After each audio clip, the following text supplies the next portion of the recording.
Hi hello నమస్తే, నేను మీ కిట్టు. Welcome to 100 TV.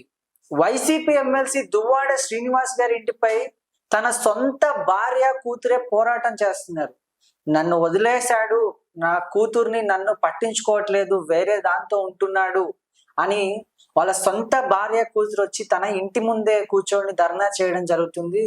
ఈ మ్యాటర్ చాలా సంచలనంగా మారడం కూడా జరిగింది. దీనిపై దువ్వాడ శ్రీనివాస్ గారు ఎలా స్పందిస్తారు, అసలు ఆయనతో పాటు ఉన్న ఇంకొక ఆమె ఎవరు, ఇలా అనేక విషయాల గురించి మనతో చర్చించేందుకు మనతో పాటు ప్రముఖ క్రిమినల్ అడ్వకేట్ విజయలక్ష్మి గారు మనతో ఉన్నారు. ఆమెతో మాట్లాడుతున్నాం. నమస్తే మేడం. నమస్తే అమ్మా. అసలు ఈ విషయాన్ని ఎలా తీసుకోవాలి మేడం? ఇలా సొంత భార్య పిల్లలు ఉండంగా, అది కూడా ఎమ్మెల్సీ స్టేజ్ లో ఉన్న ఆయన. ఒకటమ్మా, సొంతం సొంతం సొంతం అని అంటున్నారు కదా. సొంతం అని అంటే అర్థం ఏంటో తెలుసునా? భర్త యొక్క రిక్వైర్మెంట్స్ అన్ని పూర్తి చేసే వాళ్ళని సొంతం అంటారు.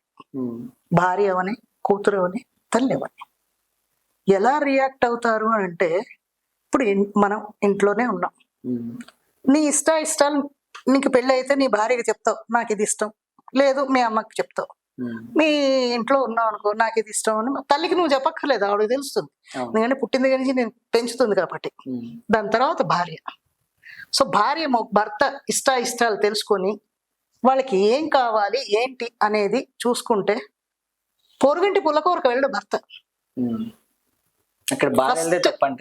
తప్పు అని కాదు, నేను భార్యది తప్పు అని నేను అన్నాను, నేను ఒకడికి భార్యనే. సో భార్యది తప్పు అని అన్నాం. వాళ్ళ రిక్వైర్మెంట్ ఏంటి, అతను ఏం కావాలనుకుంటున్నాడు, అలా అని మనం పచ్చిగా మాట్లాడుకోవట్లేదు. ఆయన రిక్వైర్మెంట్ అని అంటే ఒక్కటే అని అనుకోకండి జనాలు. ఎందులోనైనా భార్య అంటే తల్లిలా ఉండాలి, చెల్లిలా ఉండాలి, ఒక మంత్రిలా ఉండాలి, భార్యలా ఉండాలి. ఇన్ని రకాల పోషణలు పోషించేదాన్నే భార్య అంటారు. ఇవన్నీ గనక డ్యూటీస్ కరెక్ట్ గా చేస్తే ఏ డ్యూటీలోని బయటకు వెళ్లే అవసరం లేదు. ఎంత పని ఉన్నా సాయంత్రం దీపాలు పెట్టే టైంకి పూర్వకాలంలోని ఇంటికి వెళ్ళిపోవాలి అని భర్తలు ఎందుకు అనుకునేవారు? ఈ పనులన్నీ భార్యలు చేసేవారు కాబట్టి. అంటే ఇప్పుడు వర్కింగ్ ఉమెన్స్ కదా అంటారు. మేము వర్కింగ్ ఉమెన్సే, అందరూ వర్కింగ్ ఉమెన్సే. పూర్వకాలం వాళ్ళు మనకన్నా ఎక్కువ పని చేసేవారు. వాళ్ళు చేసిన పనిలో ఆవగింజలో అరభాగం మనం చేయట్లేదు. అన్ని పనులు చేసుకుని కూడా భర్తని గుమ్మం దాటకుండా చేసుకునేవారు వాళ్ళు. అంటే అస్తమానం మనం వెనకాట్లో ఉండాలా అని కాదు, ఉండక్కర్లేదు. పిల్లడు ఏడుపు విని వాడికి ఏ అవసరం ఉందో తల్లి కనబెట్టగలదు. కడుపు నొప్పి వస్తే ఒక రకంగా ఏడుస్తాడు, ఆనందంగా ఉన్నప్పుడు చంటి పిల్లడు ఒక రకంగా ఏడుస్తాడు, కొడితే ఒక రకంగా ఏడుస్తాడు. అంటే ఆ శబ్ద తరంగాన్ని బట్టి తల్లి నిర్ణయిస్తుంది. భార్యలు కూడా అంతే. బయటికి వెళ్తున్నాడు, నన్ను పిల్లల్ని వదిలేసి వెళ్తున్నాడు అని అంటే ఇన్ని రోజులు ఏం చేశారు? ఒక కన్ను వేసి ఉంచాలి భర్త మీద. భార్య మీద భర్త కన్ను వేసి ఉంచుతాడు కదా, భర్త మీద కూడా భార్య కన్ను వేసి ఉంచాలి. ఎక్కడికి వెళ్తున్నాడు? ఎమ్మెల్యే అవనేయండి, దేశానికి ముఖ్యమంత్రి అవనేయండి, ఏది అవనేయండి, భర్త ఏం చేస్తున్నాడు అనేది మనం చూడాలి. మనకు ఆ హక్కు ఉంది కదా భార్యలకి. నిన్నెవరు ఆపరు కదా. ఆయన భార్యగా ఇప్పుడు చెప్తున్నారు కదా మీరు, నేను భార్యని, నా కూతుర్ని భార్య అని చూడకుండా నన్ను వదిలేసి వేరే వాళ్ళతోటి అక్రమ సంబంధం పెట్టుకున్నారు అని అంటున్నారు. అక్రమ సంబంధం అనేది ఎందుకు వస్తుంది? మనం ఇంట్లో సక్రమంగా లేకపోతే. ఏంటంటే చిన్న చిన్న గొడవలు గాలివానలా మారుతాయి.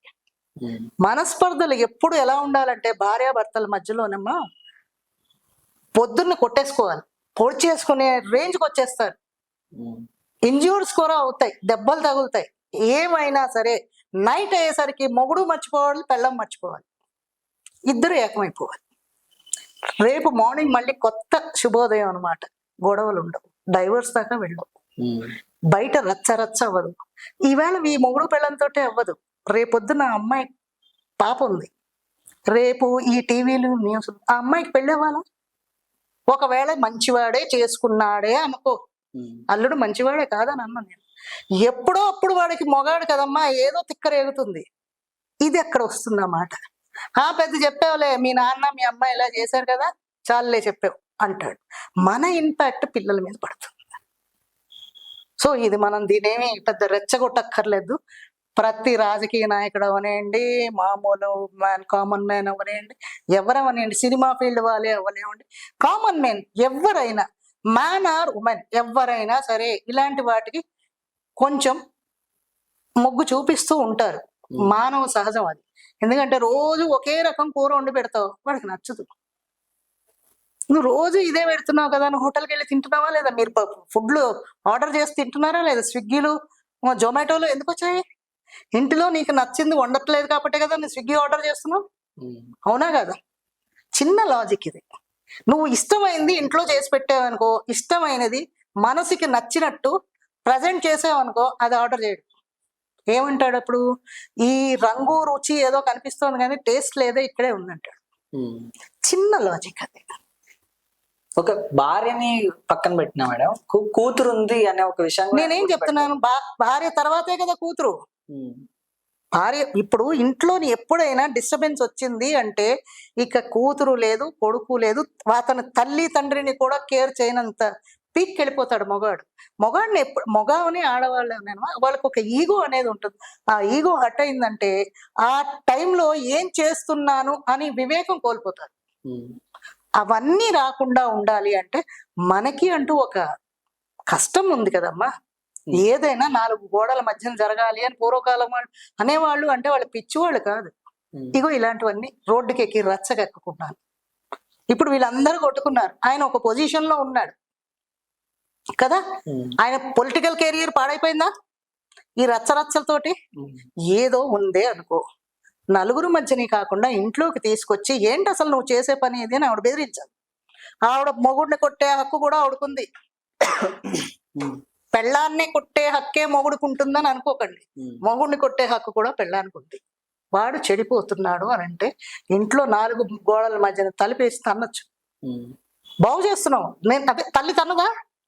మనకు విజువల్స్ వచ్చాయి మేడం. అంటే ఈ భార్య పిల్లలు ఎవరైతే ఉన్నారో ఆయన ఇంటి దగ్గరికి వెళ్ళడం జరిగింది. అది జరిగితే అక్కడ పోలీస్ రక్షణ శాఖ వాళ్ళు కూడా ఉన్నారు. వాళ్ళ ముందే ఈయన కట్టెలు తీసుకొని ఏదో ఏది కనిపిస్తే చేతులతో తీసుకొని వాళ్ళ మీదకి వెళ్ళడం జరుగుతుంది. ఇలా అందరి ముందు ఆయన అలా వెళ్ళడం ఈవిడ కూడా ఒక కట్టె తీసుకుని ఉంటే ఆయన కట్టె దింపేవాడు కదా, కొట్టాలి. అంత రేంజ్ కి వెళ్ళకూడదమ్మా. తప్పులు మనం ఏంటంటే ఇది పొలిటికల్ మ్యాన్ ఆయన ఇష్యూ ఉంది కాబట్టి ఇప్పుడు మనం అందరికీ చెప్పుకోవడానికి అదొక టాపిక్ దొరికింది అని అనుకుంటాం. ఎక్కడ ఉన్నాయి లేవు, ఎవ్వరు సతీ అనసూయలు లేరు, శ్రవణ కుమారులు లేరు. ఇది కలియుగం. మనం ఉన్నది సత్యయుగంలో లేవు, కలియుగంలో. మిస్టేక్స్ జరుగుతాయి, మానవ సహజం, తప్పులు చేస్తారు. అది మనం సరిదిద్దుకోవాలి. చెప్పాం కదా, మన ఇంట్లోనే సరిదిద్దాలి. భార్యకి ఆ హక్కు ఉంది. రోడ్డు మీద పెట్టకూడదు. రోడ్డు మీద ఎప్పుడైతే పెడతారో కాపరాలు నిలబడవు. ఈగో హట్ అవుతుంది అక్కడ. ఆ హట్ అయినప్పుడు ఏమవుతుంది, నేను దీంతో నేను కాపురం చేయను అంటాడు. అంతే. ఏం చేయగలం? బలవంతంగా చేస్తావా? లీగల్ గా ఎలా ఉంటది మేడం? నేను అదే చెప్తున్నాను. లీగల్ ఎప్పుడైతే వచ్చిందో అక్కడ కాపురం ఉండదు. లీగల్ అంటే ఏంటనుకుంటున్నారు? తమాషానా మీకు? లీగల్ గా కోర్టుకి వెళ్ళి నోటీస్ ఇవ్వండి అంటారు. నోటీస్ ఇచ్చి వాడు కామ్ గా తీసుకొని సంతకం పెట్టేసి ఊరుకుంటాడు. అమ్మగాడు నాకు ఈ పెళ్ళం వద్దంటాడు. నువ్వు ఎలిగేషన్ పెట్టావు కదా, నీ మీద కూడా ఎలిగేషన్ పెడతాడు. నేను ఉండలేకపోతున్నాను, నన్ను కొడుతోంది, తిడుతోంది, టార్చర్ పెడుతోంది, నేను కాపురం చేయను అంటే కోర్టుకి ఏం పని లేదా?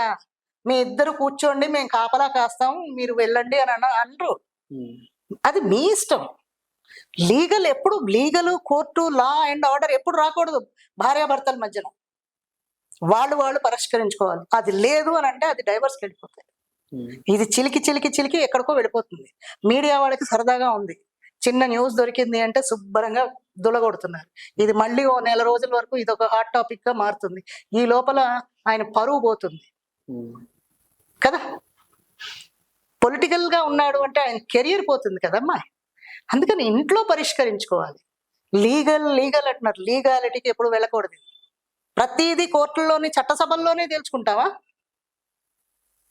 ఇంట్లో కొన్ని తేల్చుకునే ఉంటాయి. పెద్దవాళ్ళ దగ్గరికి వెళ్ళాలి, వాళ్ళ మా అమ్మ నాన్న దగ్గరికి ముందు ఇలా ఉందత్తమ్మా అని ఏదో చెప్పుకోవాలి, అక్కడ పరిష్కరించుకోవాలి. అందుకని ఎప్పుడు రచ్చకెక్కకూడదు. రచ్చ ఎక్కారు అంటే ఆ కాపురం నిలబడదు.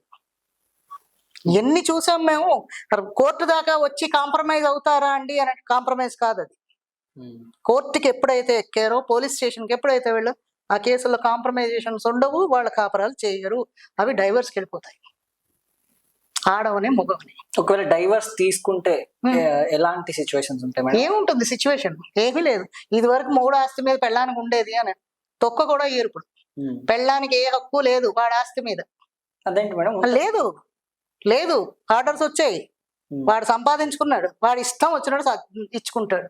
చెప్తున్నాను కదా, ప్రతి దాంట్లోని సంసారం నాశనం అయిపోతుంది.